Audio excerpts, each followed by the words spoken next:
Welcome back into the Stone Zone here on the Roger Stone Show. Something has happened over the last several weeks that is really extraordinary. They're calling it, the Wall Street Journal and in the Daily Wire, they're calling it Nixonmaxxing. Really kicked off when Vice President J.D. Vance, speaking at the Richard Nixon Presidential Library, made the accurate observation that President Richard Nixon was taken down by the same deep state forces and interests that tried to take down President Donald Trump. And when that was combined with some very skillful use of the internet by the young crew at the Nixon Foundation, using memes, short videos on YouTube, Instagram, X, and so on, it has sparked an extraordinary revival and re-examination not just of the circumstances of Watergate, but also of the incredible accomplishments of the Nixon administration. Joining me now is probably someone better to speak about those issues than anyone in the country today. Ken Khachigian was a trusted advisor, counselor, and speechwriter to both presidents, Richard Nixon and Ronald Reagan. He's also a political strategist. He's more than just a scribe, as our late friend Nick Ruey would say. He's responsible for the election of George Deukmejian as governor of California, probably responsible for every major Republican victory in the last half century in the state of California. He's written an extraordinary book entitled In Behind Closed Doors, In the Room with Reagan and Nixon. I've written 2 books on Nixon. This is far superior to either of the books that I have written. If you are interested in politics, and if you love Reagan or Nixon or both, I cannot recommend the book highly enough to you. You can go to ReaganandNixon.com to order your copy, but we'll get to that. Ken Khachigian, welcome back in the Stone Zone. Thanks, Roger. Always great to be with you. Look, Ken, you are someone that I looked up to in the Nixon campaign. I was originally the chairman of Youth for Nixon, state of Connecticut, and then have the privilege of being a gopher for John Mitchell at the 1968 Republican Convention in Miami. Later went to work for Ronald Reagan in his 1976 campaign. Then, of course, in his 1980 campaign, and then his 1984 re-election campaign. You are someone I always admired and looked up to as a strategist, as a thinker, not just a wordsmith, but you got to see both of these men up close in a far closer quarters than I did. I think we both recognize their greatness.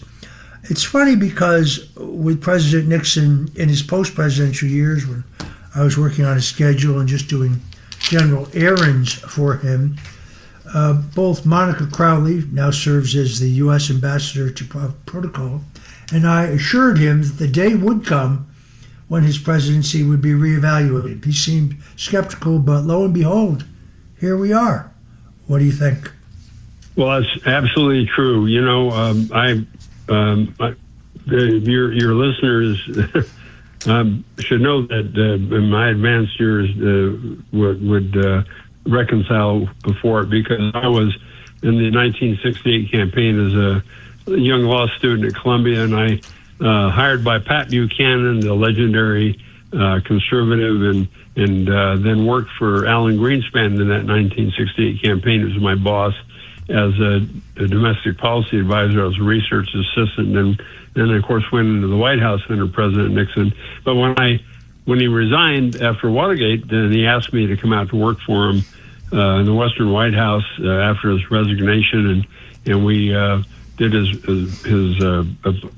his recovery years after Watergate. But one of the first things he said to me when I got out there, Roger, was, and this is an amazing lesson for all those young people. He said, we can't look back, Ken. We've got to look forward. We've got to put Watergate behind us and look to the future. We can't wallow in this and just think about the past. He was always forward-looking, and he had in his mind that we were going to overcome all the tragedies that he was greater. He was above it all. He was above the small men and women that tried to take him down. He was bigger than they were, even back then in 1974 and 1975, when they were trying to defeat him. They were trying to disbar him in New York and California. They were trying to going after his tax returns. I was trying to help him recover financially. He had obviously had no income anymore. They tried to take away his property in Florida. They were landing subpoenas in San Clemente left and right. I was an attorney back then trying to help him out with that. It was just one horror after another. They were just trying to destroy the man, even after he had resigned. But back then, we'd already began not plotting it, obviously, but there was going to be a slow return, and we knew the day would come. And then when he helped me make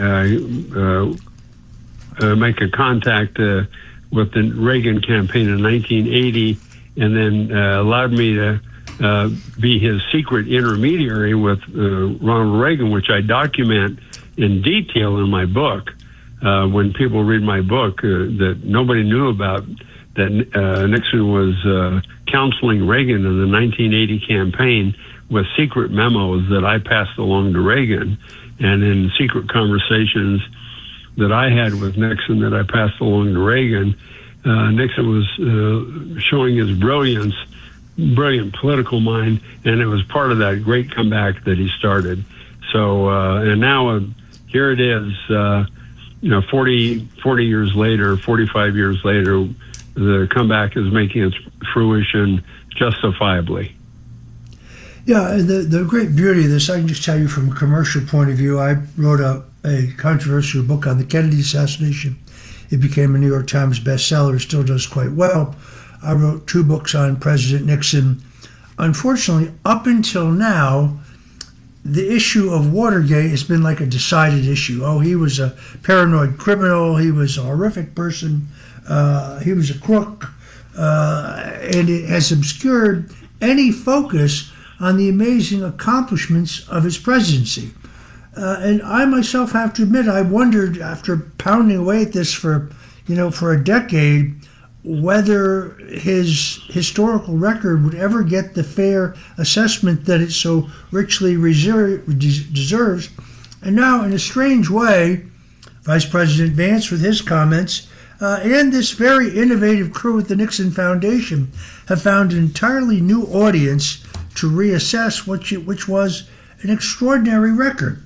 A strategic arms limitation agreement with the Soviets, saving Israel from absolute destruction in the 1973 Yom Kippur War over the objections of Dr. Kissinger, opening the door to China at a time that China was a dirt-poor, backwards agrarian society where most people didn't have indoor plumbing nor rural electricity. 30 years before Bill Clinton gave them most favored nation trading status extended by George W. Bush, which is what ultimately makes them the dangerous enemy and superpower that they are today. The 18-year-old vote, the end of the military draft, the desegregation of the public schools. Few people know that Richard Nixon appointed more African Americans to federal office than LBJ and JFK combined. But you could never get anyone to focus on that extraordinary record because all they wanted to talk about was Watergate. Now I think we have transcended Watergate, and the Nixon record is getting the fair assessment that it deserves.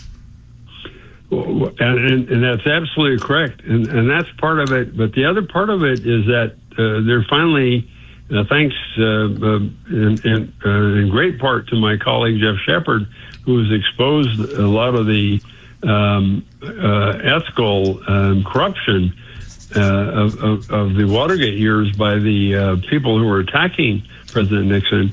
We now know that Judge Sirica was the most corrupt judge that we've ever had in Washington, D.C. during those years, who was having secret meetings with the prosecutors without any defendants in the courtroom.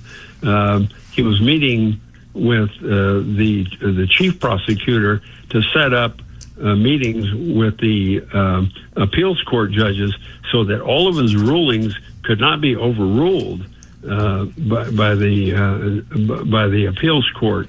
And then my friend Shepard has documented 8 or 9 secret meetings where the prosecutors, Cox and Jaworski and other of his prosecutorial team, had secret meetings with the judge. Now, this is Soviet-style stuff, Roger, where prosecutors meet with the judge, with the defendant's lawyers not in the courtroom.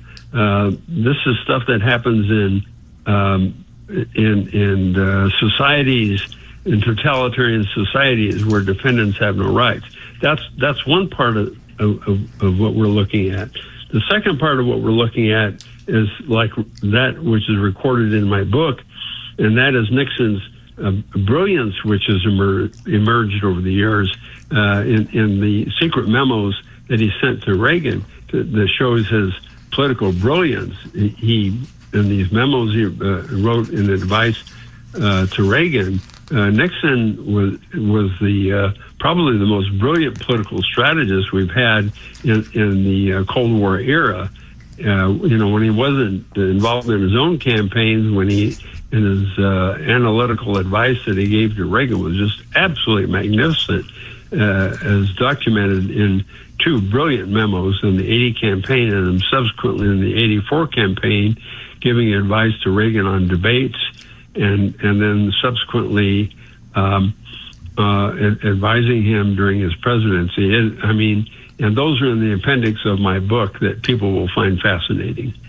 Folks, if you're just tuning in, we're talking to Ken Khachigian. He's the author of Behind Closed Doors, In the Room with Reagan and Nixon. You can get that by going to ReaganandNixon.com. That's ReaganandNixon.com. We're going to take a quick commercial break, and then we'll be right back with more of Ken Khachigian. Welcome back into the Stone Zone here on the Roger Stone Show. If you're just tuning in, we're talking to Ken Khachigian, one of the true heavyweights of the Republican Party of the last half century, both a trusted advisor, counselor, and speechwriter for both Presidents Richard Nixon and Ronald Reagan. I had the most opportunity to spend time with Governor Ronald Reagan in the 1976 campaign because, well, we were a small, hardy band of radicals, and I got to see the greatness of the man. Now, Clark Clifford later was Treasury Secretary under Truman, later got jammed up in a giant banking scandal, once referred to Ronald Reagan as an amiable dunce, which shows that he didn't know the man at all. Ken Khachigian was part of the team brought in to save Ronald Reagan's 1980 campaign. He's truly one of the architects of Reagan's 1980 victory, riding the plane there in the thick of the battle. Ken, I want to spend the rest of the time we have left here, just a few minutes, focusing on, well, the greatness of Ronald Reagan. You and I got to go all the way across Ohio by train in one of the great campaigns of all time. But reflect, if you would, on President Reagan. Oh, I couldn't imagine a greater experience. Of course, those years with Reagan and Nixon was great too. They were 2 great men, and of course, in chapter 25 of my book describes the meeting between those 2 great giants. But that time with Reagan, I had in traveling with him in the 1980 campaign, where we took Jimmy Carter out of office, and of course, traveling with him on Air Force One in 1984, where I describe in my book the 84 re-election campaign. All the time I had with Reagan, I think I developed such a close bond with him. He was such a gentleman. We had a great sense of humor. He could tell a story, crack a joke, but then there was a serious side to him, Roger, that people didn't realize that he could be really tough. He was very competitive. there was a time there when Walter Mondale got under his skin in 1984. He took me aside, basically said, I'm tired of those attacks on me, Ken, and he didn't say it in those words, but he was tired of being Mr. Nice Guy. And that's when we had that whistle stop tour through Ohio where you were on the team there with us, Roger. And he asked me to write a really tough speech taking Walter Mondale's hide off. And but the other thing about Reagan, everybody should know about, was his deep feeling about the economy and how it was totally overregulated, that taxes were too high, that people were being robbed of their innovation, and the taxes were taking them all the energy out of their lives, and that their hard work was being punished. And those are the kind of things I describe as well in my book. But this man knew a lot about economics. He was a wonderful writer. He was a great writer. I was a speechwriter, but sometimes I was just his editor because he knew how to turn a phrase. He was a great communicator because in all those years when he was out of office, he traveled the country on his own, writing his own speeches. So he taught me a lot about speech writing, about communicating. He especially felt strongly about how to bring peace to the world, and it wasn't just bringing Mr. Nice Guy with the Soviet Union. He wanted to do it by bringing them to their knees, by building up the defense system that Jimmy Carter had just totally destroyed, and by building a new Ken, I got to navy, cut by you off building up our there. defenses. I got to cut you off there. Folks, go to ReaganandNixon.com, ReaganandNixon.com. Grab a copy of Ken's book, Behind Closed Doors in the Room with Reagan and Nixon. Thanks for joining us.